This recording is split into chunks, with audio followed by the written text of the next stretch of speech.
Hello guys, my name is Hobbs, and today I want to talk about something that has been frowned upon in League of Legends for ever, literally. It is ARAM, all random, all mid. The game mode that has always stood second to Summoner's Rift, always was just a troll mode, always was just, get in there if you don't have enough time for a Summoner's Rift game. So it was just that. It was a really, really lackluster mode with no depth, so at least people thought that way.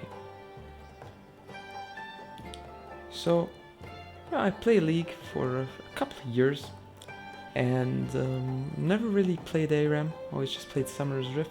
Back in the day, even played Twisted Tree Line, there you go. But, a few days ago, my friends and I were playing Summoner's Rift again. Got frustrated like always, because Summoner's Rift just has this really frustrating element to it. Let's all be honest. So, jumped into an all random, all mid game, and it turned out to be fun. So I queued again.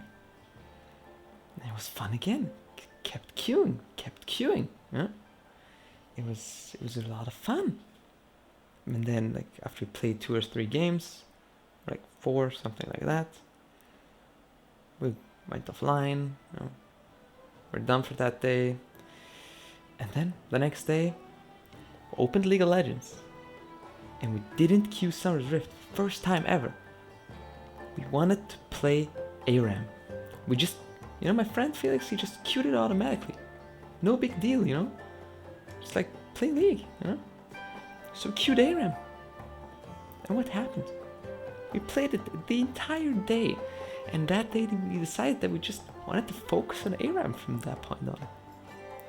Now, of course, what are the disadvantages of playing ARAM? Yeah, number 1, it is unbalanced. Because some champions, for example, Varus, as you can see in the gameplay right here, are ridiculously strong, and some are just horrible. This is true in Summer's Rift to some extent, but most champions have their niche. Here, most champions can function, but there are of course a lot stronger ones. Varus, Caitlyn, and these long-range poke champions, they're really, really good. So the balance is kind of off. Number 2, it is based on RNG a lot.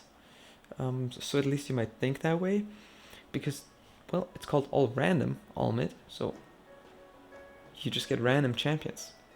But the thing is, you can reroll, and the rerolls might not give you what your team or you want, but it is still, there's still a bit of strategy in it. Of course, sometimes you're gonna get screwed over by RNG, but not as often as you might think. And in those games, you could potentially still win if you execute a specific strategy that you have available to your team well.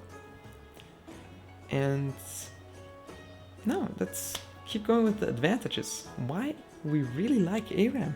And it has a lot of depth. It has a ton of depth. If you think about it, you are coming into the Summoner's Rift every single time, and I play mid lane every single time, and I know, I'm playing these 3 champions, and I'm playing Kiana, Yasuo, Veigar, something like that. So I play these 3 champs, and if I don't play them, I always play them. Yasuo gets banned, I pick something else, I want range matchups, so pick Veigar, whatever. I always play the same thing. I mostly play against the same champions. But ARAM, I get something random, and I need to adapt to what is happening. I might have the option between Fiora and Quinn, 2 champions I can play well, and that both do damage, but Fiora does it in a different way and is more tanky, while Quinn scales really well and has range, some more CC, so it works really, really well if you just think about it more than you usually would. ARAM has so much depth if you want it to have depth. Maybe your team needs a tank. You think, okay, I want to play a carry champion. I want to play Varus. Of course, if you get Varus, you're gonna pick Varus. But You know, I want to play that carry champion. You know, there's that LeBlanc. Come on, let's pick that LeBlanc. Let's kill them. You know, let's do a lot of damage. No, you can carry as a tank. My friend, he played Dr. Mundo last game. It was phenomenal. He won a 9th. Easy game. I played Vars 2-8. Easy game.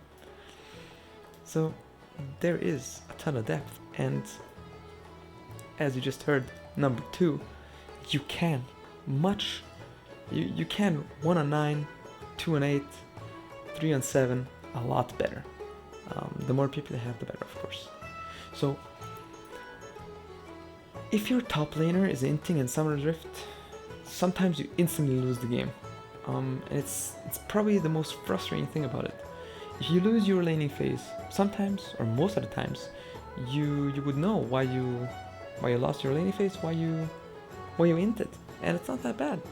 But if your top laner ints and your bot lane ints, and you as your duo comp with mid jungle, you have the most influential roles. But when the top lane Mordekaiser is just so strong that he walks anywhere and kills anyone, it's just not fun. And in this game mode, you can control it a lot better. Because the better you play, the more impact you're gonna have on the game, and it's actually really easy to have impact. It's not as tough as in Summer's Rift. So it feels like you have a lot more control. And the control you have removes frustration. And we can all agree that losing control in Summer's Rift is not fun. Now, I lost a bit track here, so there's more, there's a lot of deep thinking, more control. It is constant action, that is another point. You're constantly playing the game. You're not just farming, you're not just, you know, chilling or whatever. You're actually playing the game constantly because the game wants you to go on that one lane and kill minions, kill champions. That's what you actually need to do. And also the interesting thing is that you can figure out a meta, you know, because the meta is completely different from Summer's Rift. Very simple, because some champions are just a lot better in ARAM because they can use their poke very efficiently because you always hit the target. They're 5 on one lane. It's amazing. So the own meta thing is something that really interests me and that I want to examine a bit more, and also in a more strategy, because, well, of course you can't take it seriously because there is no ranked mode and because it has the word random in its name. But the randomness is actually what, let's say in card games, has, you know, a lot of influence. And let's take a game like Hearthstone, for example. You know, there's a lot of RNG in that game, but it still had a big competitive scene. It was a great competitive game, and the randomness aspect was there, and it was accepted as a part of the game. And this is what I do with ARAM, and it just, well, it just works. In the video series, I want to show you how to play ARAM a lot better than the average player, because of course we want to win. Winning is a lot of fun, and I want to encourage you to take this as a game mode, not just as a fun trolly thing on the game. So I want you to get into that ARAM and think what you're picking, think about the items you're building, think about team compositions, think about win conditions. I want to show you the depth of ARAM, and I want you to take it as a game mode and not as a troll part of the game. And if you do that, trust me, you're gonna have so much fun, because you're gonna be winning so much.